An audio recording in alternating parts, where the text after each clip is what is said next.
अगर आपको अंतरिक्ष से जुड़ी बातों में दिलचस्पी है तो आप आए दिन चंद्रमा से जुड़ी कोई ना कोई दिलचस्प बात जरूर सुनते होंगे। जैसे कि कुछ दिनों पहले चंद्रमा की सतह पर पानी होने के ठोस सबूतों का मिलना, या फिर चंद्रमा की मिट्टी में तमाम तरह के खनिज होने के दावों के बारे में सुनना।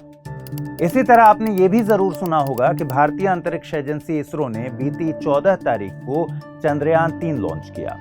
पर क्या आपने ये सुना है कि जब चंद्रमा पर अंतरिक्ष यात्री जाते हैं तो उन्हें एक दूसरे की आवाज नहीं सुनाई देती? अगर ये भी सुना है तो क्या आपने कभी सोचा है कि ऐसा क्यों होता है? दरअसल धरती पर हम अपने विचारों को किसी और इंसान तक पहुंचाने के लिए बोलकर बताते हैं। सामने वाला हमारी आवाज सुनकर उसी के आधार पर रिएक्ट करता है। अगर कोई बोल नहीं सकता तो उसकी बातें समझ पाना सबके लिए आसान नहीं होता। ठीक यही हाल चंद्रमा पर होता है। वहां अगर दो लोग आसपास भी मौजूद हों तो भी एक दूसरे की आवाज नहीं सुन सकते। मगर असल सवाल है कि ऐसा क्यों? नमस्कार, साइंटिफिक सोच कार्यक्रम में आपका स्वागत है। मैं हूं अमृत उपाध्याय। आज के एपिसोड में हम यही जानेंगे कि चंद्रमा पर अंतरिक्ष यात्रियों को एक दूसरे की आवाज क्यों नहीं सुनाई देती। साइंस के मुताबिक आखिर इसके लिए कौन सी चीजें जिम्मेदार हैं, हमारे बॉडी पार्ट्स या फिर चंद्रमा पर मौजूद परिस्थितियां। साथ में ये भी जानेंगे कि हम किसी की आवाज को कैसे सुन पाते हैं, हमारे शरीर के कौन कौन से भाग इस प्रोसेस में हिस्सा लेते हैं। मगर सबसे पहले आवाज के बारे में जान लीजिए।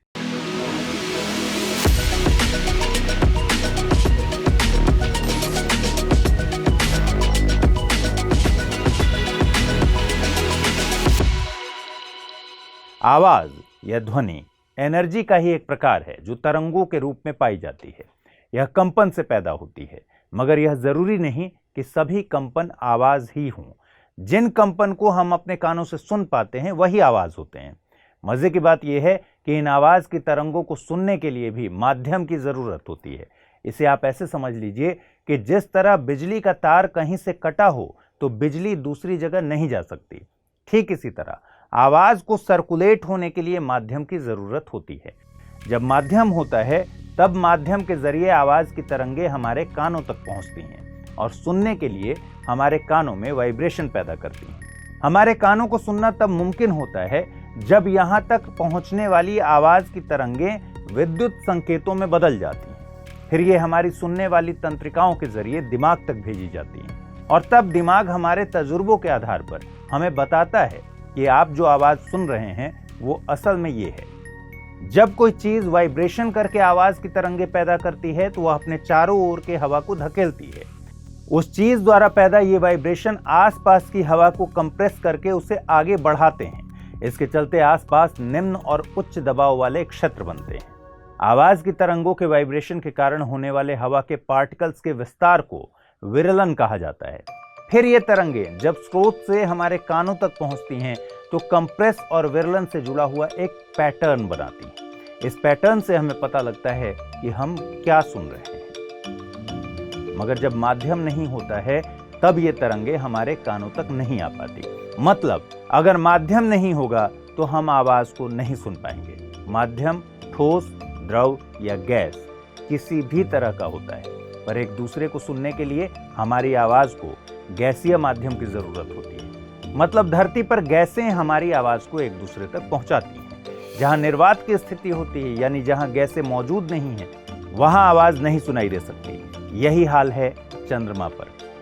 दरअसल चंद्रमा पर हवा जैसा कोई सघन माध्यम नहीं है जिससे कंपन फैल सके। हालांकि चंद्रमा पर वातावरण है, मगर वह इतना विरल है कि आवाज के वाइब्रेशन को हमारे कानों या माइक्रोफोन तक भेजने के काबिल नहीं है।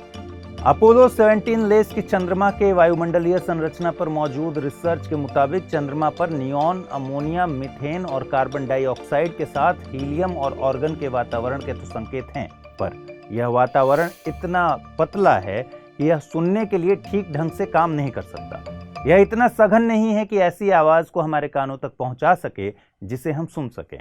फिर सवाल है कि चंद्रमा पर अंतरिक्ष यात्री सुनते कैसे हैं? क्या वे आपस में संकेतों की भाषा का इस्तेमाल करते हैं? अगर करते हैं तो फिर वे जमीन से किस भाषा में बातचीत करते हैं? आइए आखिर में इसे भी समझ लेते हैं। असल में चंद्रमा पर बातचीत के लिए अंतरिक्ष यात्रियों को कुछ डिवाइसेस की जरूरत होती है। ये डिवाइस आवाज को दूसरे रूपों में बदल देते हैं ताकि अंतरिक्ष यात्री आपस में बात कर सकें। ये डिवाइस उन तरंगों पर आधारित हैं जो चंद्रमा पर चल सकती हैं। विद्युत चुंबकीय तरंगे जैसे रेडियो तरंगे, प्रकाश तरंगे आदि अंतरिक्ष में चल सकती हैं। इसलिए अंतरिक्ष यात्री एक दूसरे के साथ बात करने के लिए विद्युत चुंबकीय तरंगों में से एक रेडियो तरंग का इस्तेमाल करते हैं। अंतरिक्ष यात्रियों के स्पेस सूट में जो डिवाइस लगे होते हैं उनमें रेडियो माइक्रोफोन और स्पीकर शामिल होते हैं। ये माइक्रोफोन बोलने वाले लोगों के आवाज की तरंगों को रेडियो तरंगों में कन्वर्ट करते हैं। फिर स्पीकर इस रेडियो तरंग को आवाज की तरंग में बदल देता है ताकि दूसरे अंतरिक्ष यात्री ये आवाज सुन सके। इस तरह अंतरिक्ष यात्री चंद्रमा पर या अंतरिक्ष में किसी भी जगह पर एक दूसरे से बातचीत कर पाते हैं। यहाँ तक कि अंतरिक्ष यात्री जमीन पर मौजूद लोगों से बात करने के लिए भी इन्हीं डिवाइसेस का इस्तेमाल करते हैं। चूंकि साइंटिस्ट्स का मानना है कि चंद्रमा पर जीवन के ठोस सबूत मिल सकते हैं, यही वजह है कि अमेरिकी अंतरिक्ष एजेंसी नासा और भारतीय अंतरिक्ष एजेंसी इसरो समेत कई अंतरिक्ष एजेंसियां इस उपग्रह पर नजर गड़ाए हुए हैं। इसी कड़ी में इसरो ने इस हफ्ते चंद्रयान 3 भी लॉन्च किया है। चंद्रयान 3 के जरिए इसरो चंद्रमा पर एक रोबोट उतारने की योजना बना रहा है। इस रोबोट के सहारे चंद्रमा की सतह पर मौजूद दूसरी और भी दिलचस्प जानकारियों का पता लगाया जा सकेगा। ये जानकारियां जैसे ही बाहर आएंगी हम आपको तुरंत इसकी जानकारी देंगे। तो आज के एपिसोड में इतना ही रखते हैं। आपको ये प्रोग्राम कैसा लगा जरूर हमें कमेंट बॉक्स में बताइएगा। अपना ख्याल रखिए, ठीक से पढ़ाई कीजिए। नमस्कार।